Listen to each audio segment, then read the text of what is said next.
Welcome to the Book Faire podcast. My name is Anthony, and this week we are back from a brief summer break.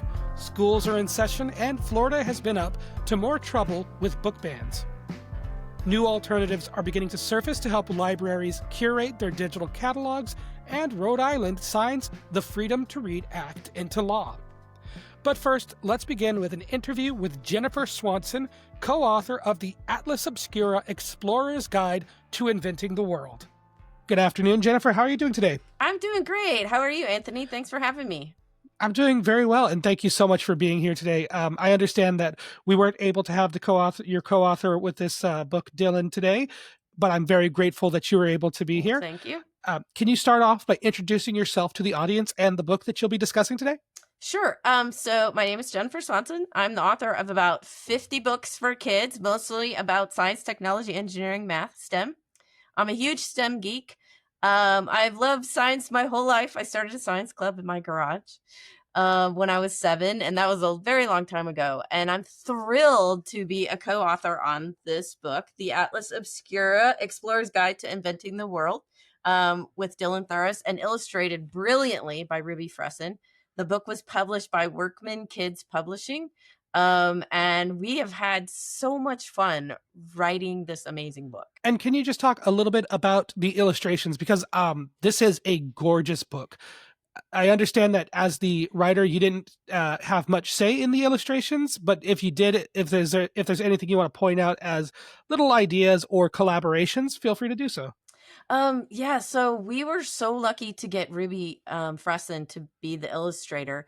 And it really was, she has this gorgeous, kind of a little like retro illustrations. If you look at the books here, you can see.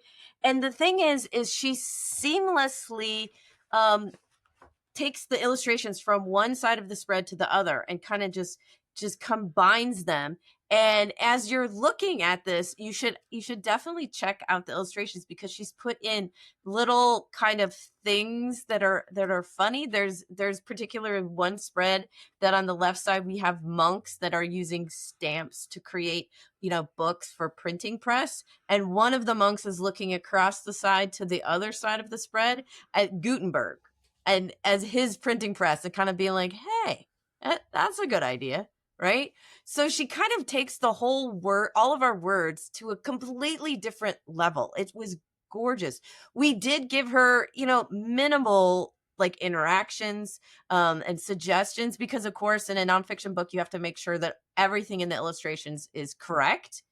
But honestly, she did a fabulous job of researching on her own and turned in such amazing spreads. So there wasn't a whole lot for us to do there. And again, just to touch on the topic, this is the Atlas Obscura Explorer's Guide to Inventing the World. Right. What are some of the inventions that are talked about through this book? So we have 50 inventions, which was really hard to pick. We all know that editors are amazing and publishers are amazing, but there is a limitation, right? You can't write an encyclopedia. So we had about 50 of these, and the inventions kind of span the entire globe. They take you to places all over the globe, but also go forward and backward in time, because what we're trying to show is a connection between all of the different inventions and how one builds upon another. So our first one is fire, of course, like we needed to invent fire. And this was invented, over 1 million years ago in this wonderwork cave where hominids made their first fire, which caused us to, build food, caused us to cook food, which changed kind of everything, because it changed our digestions, had us build larger brains and so forth. But fire then allows you to create glass. And so here we have an amazing glass bridge in China that I would personally never walk across, because you could see through down, and it's like you can see down like 1,300 feet. But Ruby actually has one of the people walking across the bridge like laid flat, staring down on it. That would be me. And then we go from glass to lenses. You can create lenses. And that takes you to creating microscopes and telescopes. And now we're at the Vera Rubin telescope, which just came online, which allows us to see places in the universe we've never seen before. So you see how all of these connections, one invention brings you to another, to another, to another. And that's kind of what this book is. We hit places where we have to go backwards, because otherwise, if we just did this linearly, then it would be done in like 8 pages. So we get all the way at one point to nuclear fusion. So we have a fusion reactor. And then the next spread is solar energy, because where does fusion take place? But on the sun. And it allows us to back up and kind of start all over again. So that's what you're going to see throughout this book.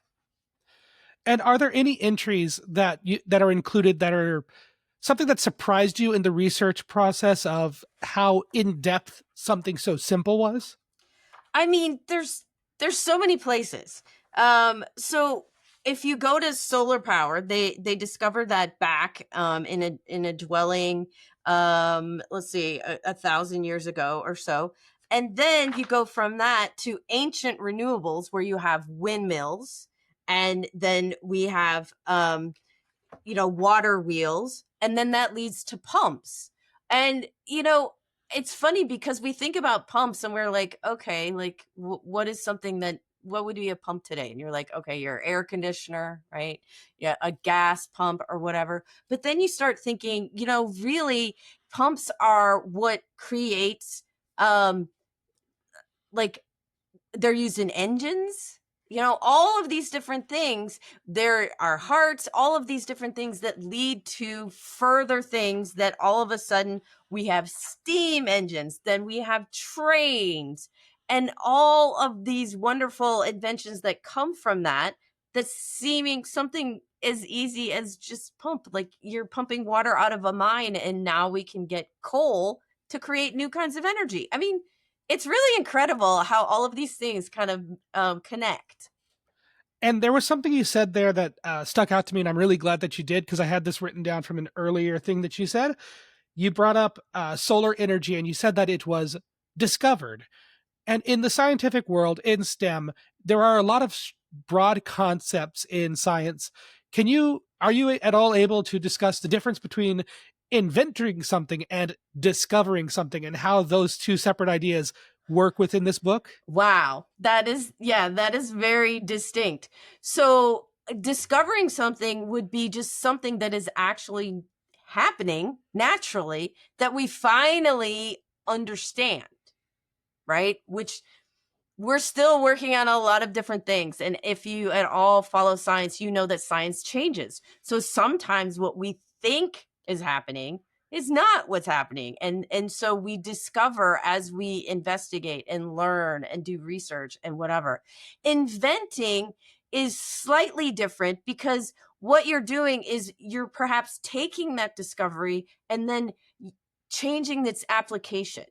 So they learned that when the sun would come down, that it would create heat. Okay, so what can we do with the heat, right? And that's where you invent solar panels to absorb the heat and then create energy and all of these kinds of things.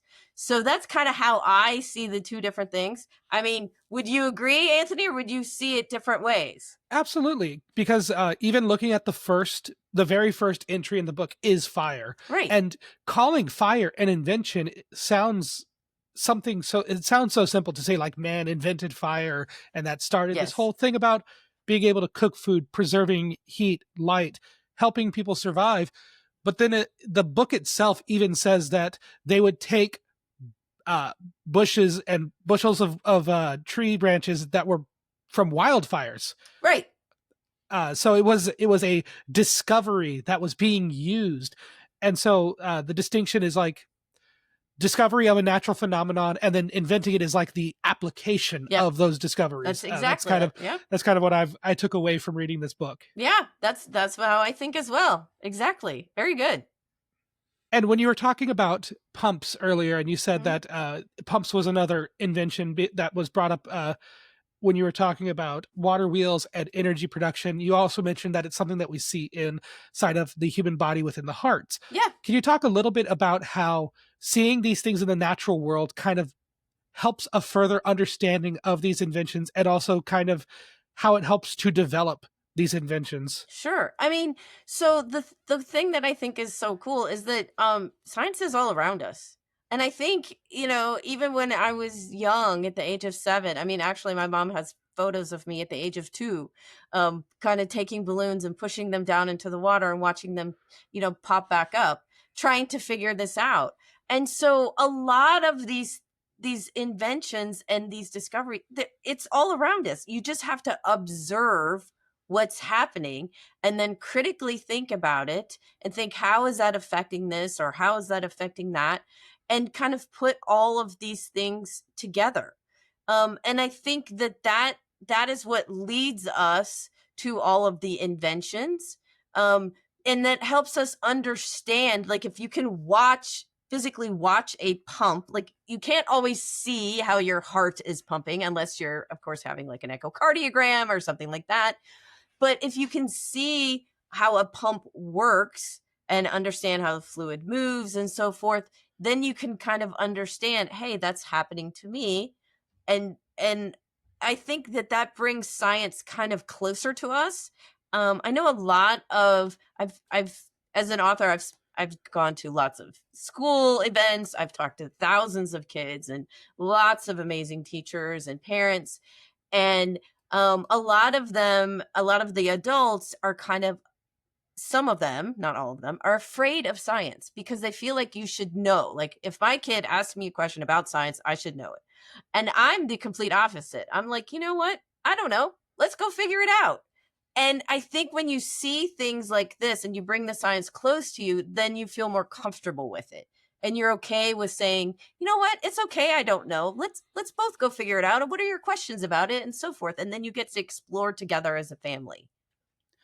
I think that's a beautiful thing about the 21st century, the Mhm. advent of the internet, is that when you get those questions from curious young minds Right. that you don't know the answer to, that is a learning and a bonding opportunity to be able to sit down Exactly. with them and learn together. Exactly. Yeah. I think that way too. I mean, when I was a kid, I grew up in the 80s, so we had the encyclopedia set at home.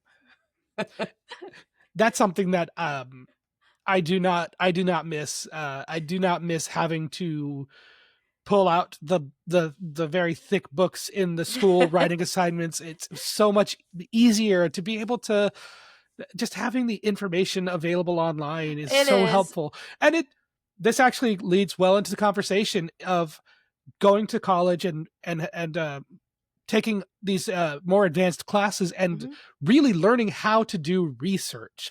Oh, yeah. Um, so a lot of times there will be resources available to young people, such as encyclopedias, Mhm. dictionaries, that offer an answer but with very little explanation. Yep. So, can you talk a little bit about how you approach research and what kind of deep diving you've done? How far into resources do you go? And then writing this information down for a younger audience, what does that look like? Yeah. So like I said, I've done 50 books and they're pretty much all nonfiction. Which means I do a lot of research. Nonfiction kids books are some of the best research books out there because we are held to extremely high standards. We have to turn in bibliographies for books. I mean, some of my bibliographies honestly have had like 250 citations in them. I have a picture when I go to school visits of a pile of books on my dining room table that I took out, and I asked the kids to guess how many are there. There are 50. And I said, how many books did I write based on those books? One. Right. And that doesn't even include all of the research that I did online. So I go to the library. I do research online on valid websites. I was writing a book on World War II.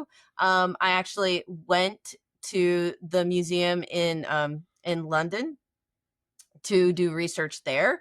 I interview scientists, I interview engineers. I've gone to NASA to meet with astronauts. I've done all of these different things to make sure that the information that I'm putting in my books is correct. Now, the next thing is, if you look me up, you'll notice that I write books about very complex topics. I'm very into physical science and engineering. So like the harder science side of the STEM, science and engineering side of STEM.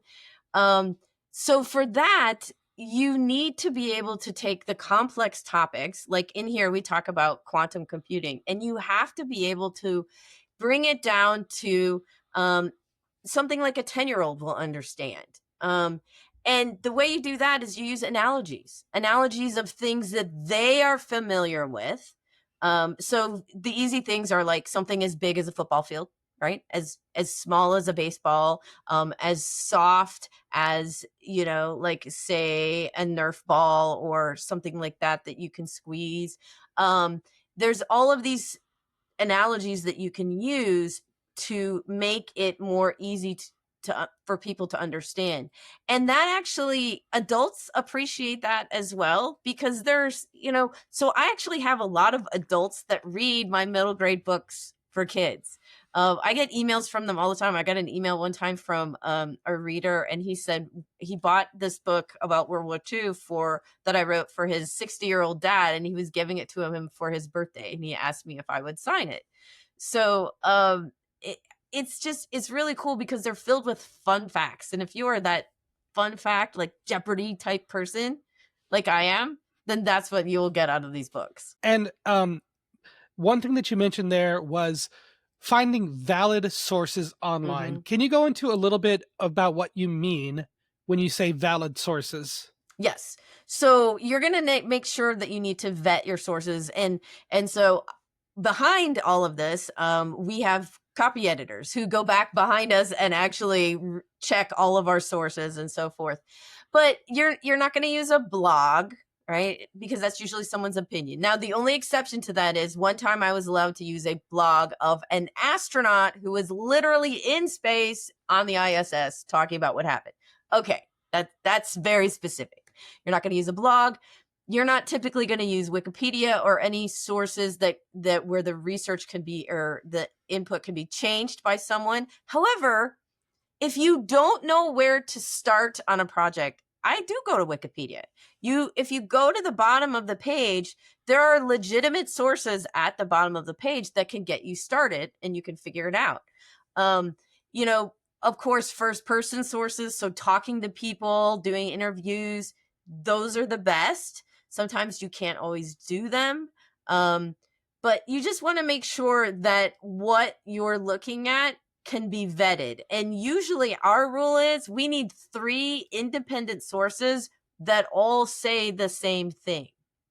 So if there's a question, that's what the copy editors make us do. And if we can't find all 3, then we have to rewrite that sentence or take it out. And that's something that's very that sounds like a very strict guideline writing for nonfiction. How helpful are these copy editors and the publishers in helping to attain certain sources? So you as the author need to find all of your own sources, but the copy editor will double check it. And sometimes if they can't, then they will come up with other ones. It just kind of depends on what the copy editor's job is and so forth. The one thing that you kind of have to be careful with these days, and I'm not saying it's a negative, but you need to be careful if you're using AI of some of your sources, because like generative AI doesn't necessarily always give you the correct answer. It gives you the most used answer, or the answer that comes about the most, within all of like the history. And the problem is science can change, or we might name something that we used to call it, and now we have a new name for it. So you need to make sure that your research is the most up to date and correct as possible.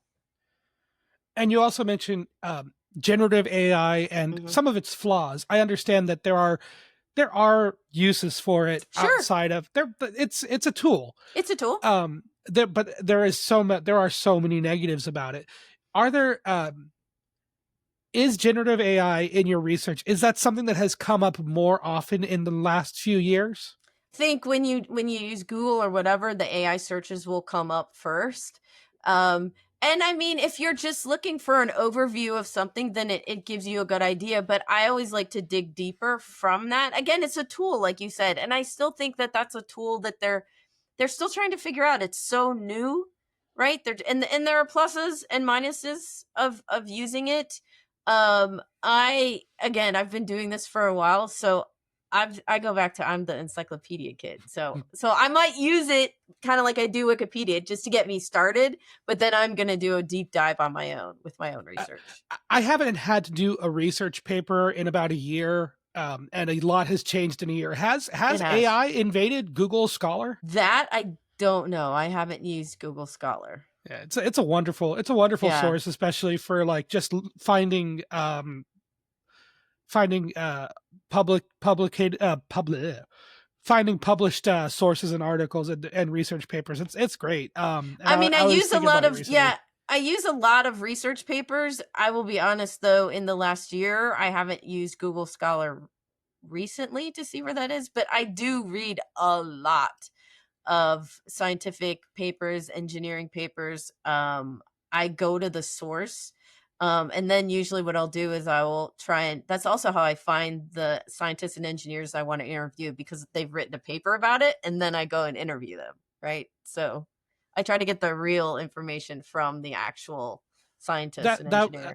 That was gonna be my follow up. Is Yeah. do you reach out to them and in interviewing these people for other projects, maybe not so much for this one, because a lot of these are older inventions, obviously. Yeah. But in your research of going to the source and finding the original author of a publication, have you been able to find information that didn't make it into their article or into their research papers? Sometimes, yeah, if I can get them to talk to me about different things, then yes, I can do that.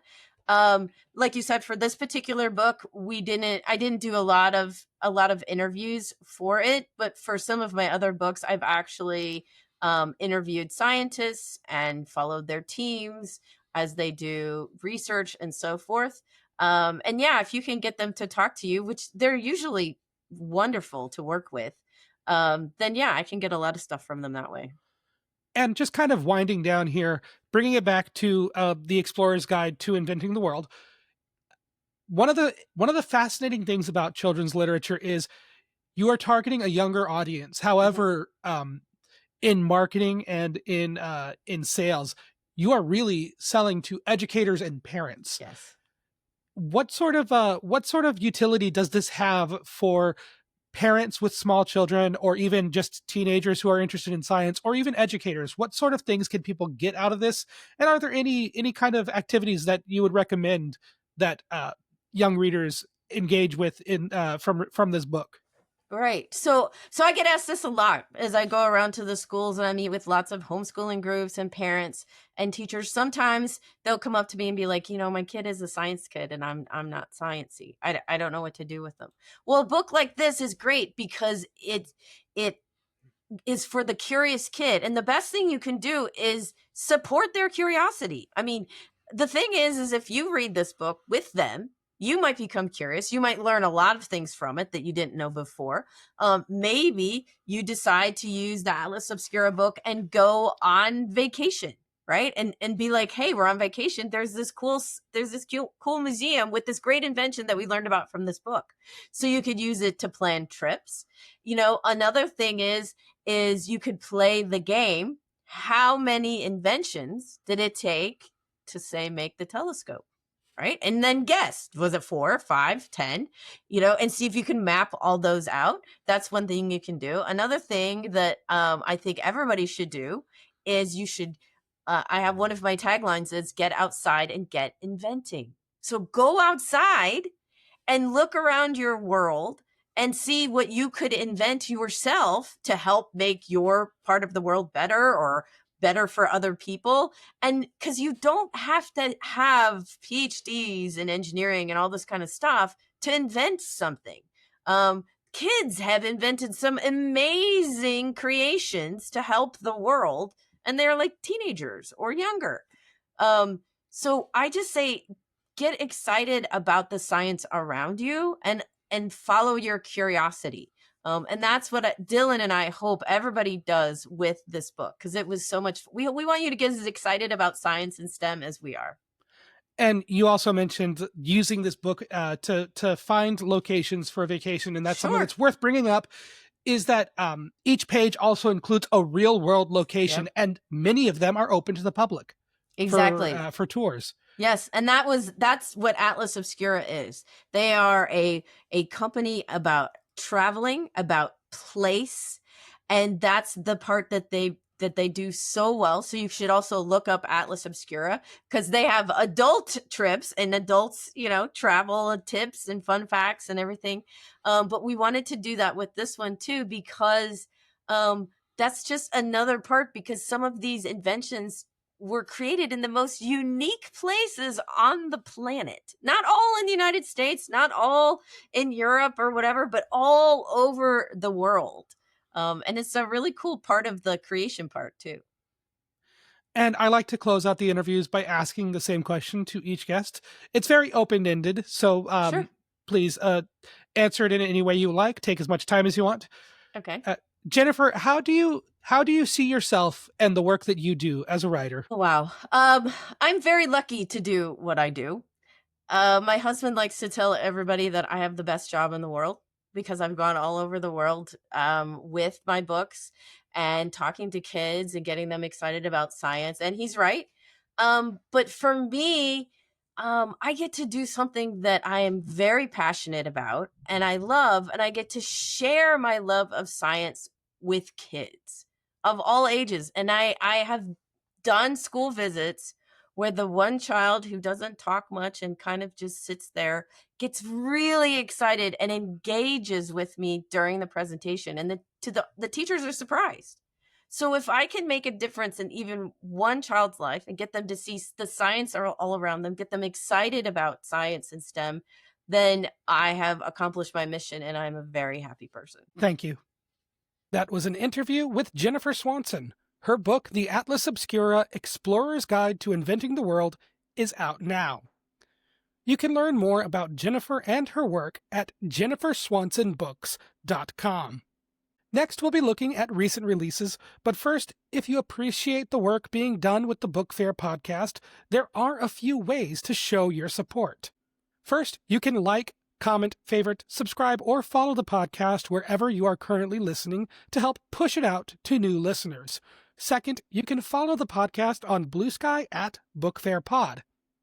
You can also go to patreon.com/thebookfair to find episodes posted early, as well as links to news sources used in the show.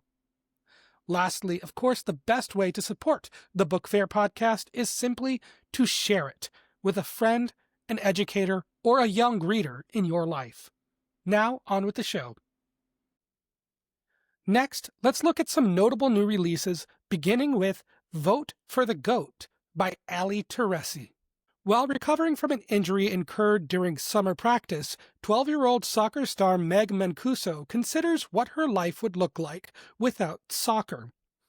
Though she's heartened to learn that the forced downtime means her constant aches and pains from athletic burnout have lessened, Meg fears letting go of her father's dreams for her future. Meanwhile, Meg's fashionista classmate, Joe Belmonte, who uses a crutch to aid mobility issues caused by juvenile arthritis, schemes to liberate their school's goat mascot, Babette. Though the principal promised to improve living conditions for the beloved livestock, he is yet to follow through on his plan. Meg and Joe become unlikely allies in the quest for goat rescue, and shoot to the top of the principal's suspect list when Babette mysteriously vanishes. As the tweens investigate the goat napping, they gather a score of skilled allies.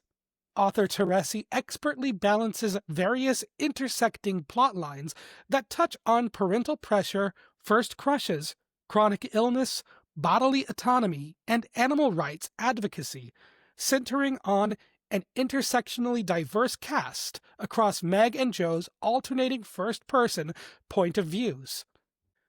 Terese delivers a joyful slice-of-life romp about finding oneself and uplifting others.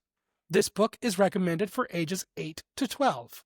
Next is My Perfect Family by Khadija van Brakle. Black 16-year-old Lena Stewart's life with her single mother, Asiya, is all she's ever known.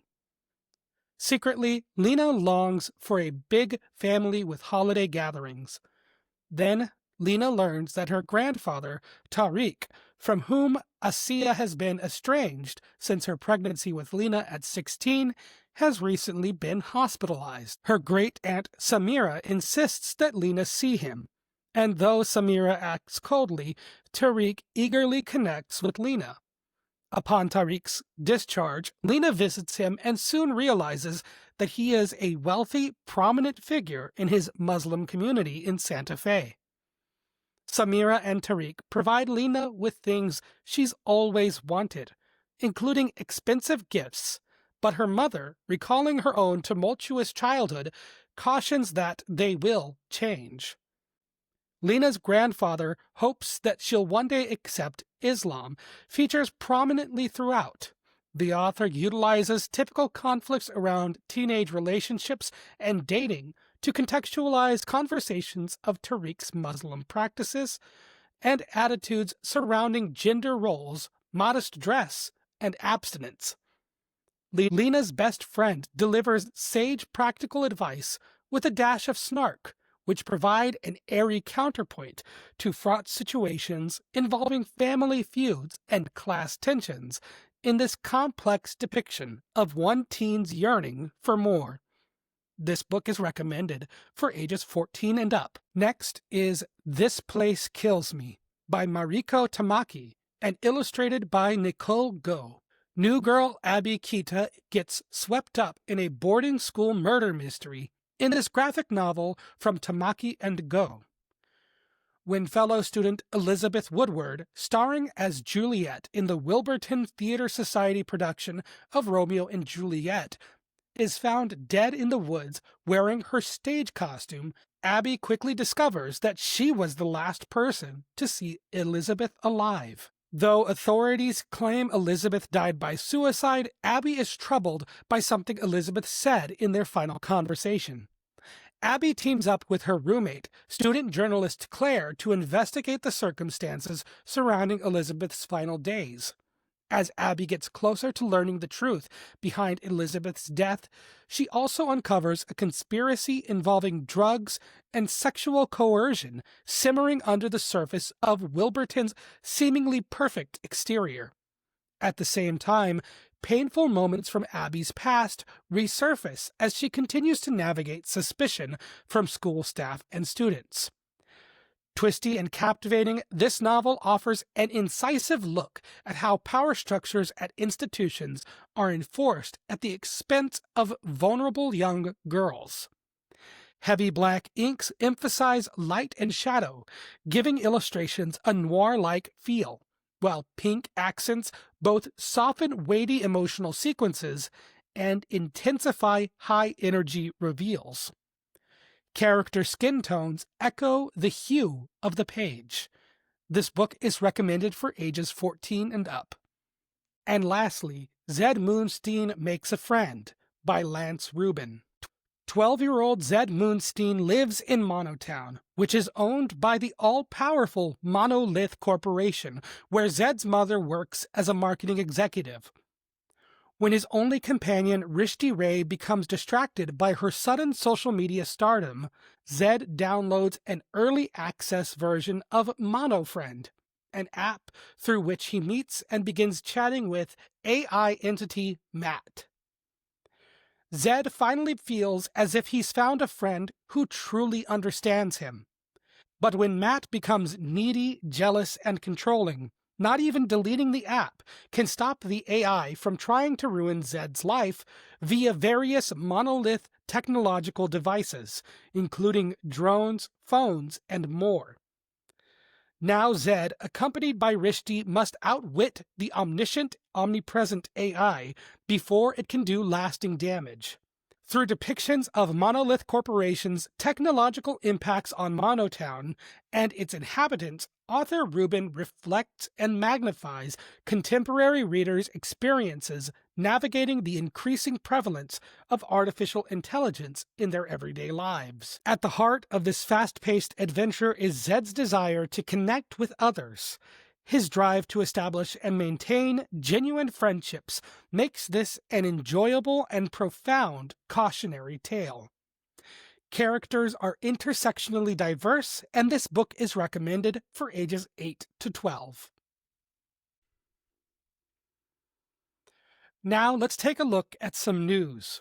Our first story, a judge rules against Florida's book ban law. On the books since 2023, HB 1069 has been used to remove hundreds of books from Florida schools.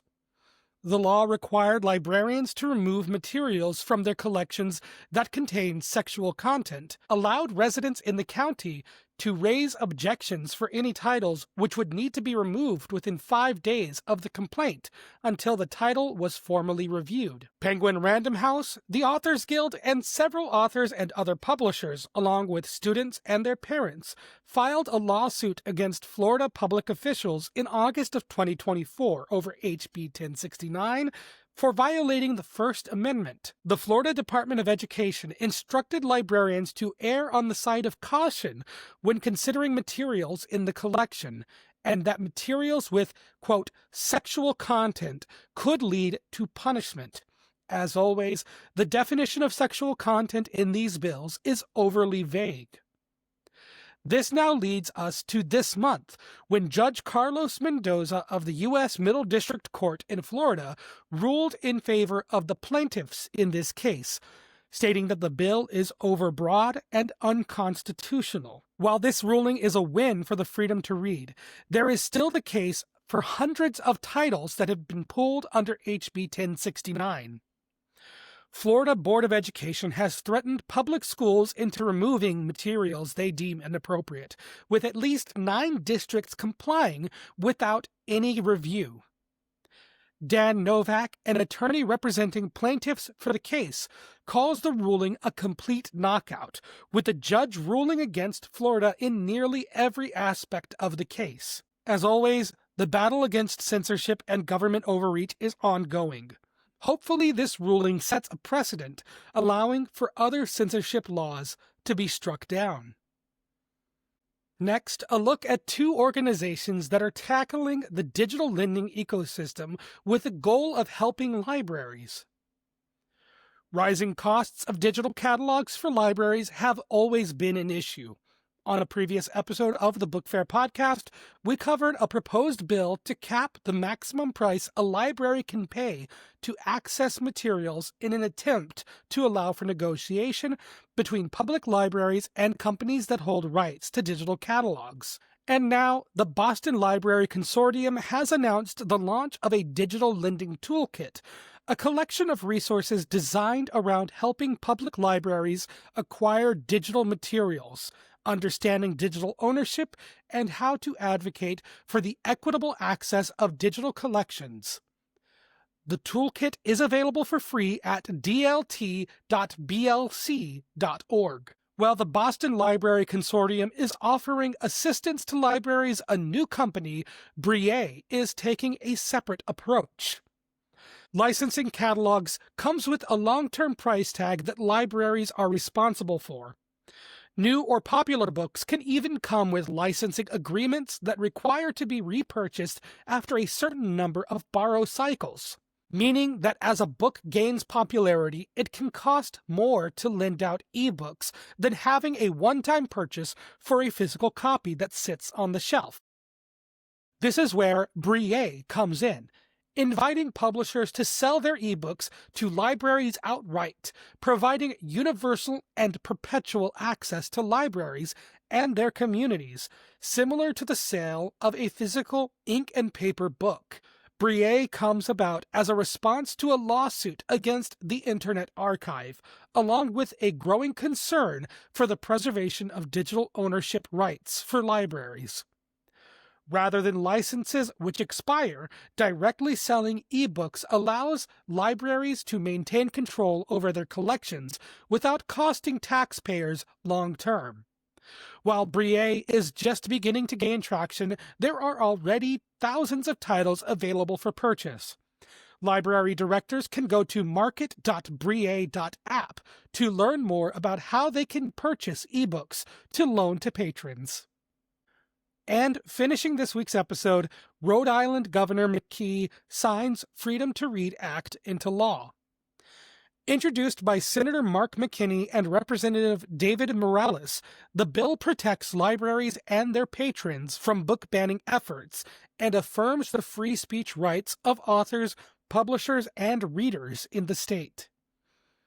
The Commissioner of Elementary and Secondary Education, along with the Chief of Library Services, will be responsible for developing policies for public and school libraries on standards for the selection and curation of library materials. While censorship groups champion parental rights over freedom to read and access to information, there are instances where materials in libraries may not be appropriate for certain age groups. The Book Faire podcast, along with supporters of this legislation, trust trained professionals with degrees in library and information sciences, or even educators that have real-world experience teaching young readers, to assess what is appropriate for children to read. Rhode Island joins Connecticut, Oregon, New Jersey, California, Illinois, Maryland, Minnesota, and Washington in passing laws protecting the community's access to public libraries and their catalogs without extensive governmental control. This will conclude another episode of the Book Faire podcast. As always, you can learn more about topics covered in the episode at patreon.com/thebookfair. All links to news stories are provided there, and no posts are hidden behind a paywall. You can also follow the podcast on whichever platform you're currently listening on, or on Blue Sky at Book Faire Pod. Of course, the best way to show your support is by simply sharing the podcast with a friend, an educator, or a young reader in your life. Thank you so very much for listening, and as always, I'll talk at you next time.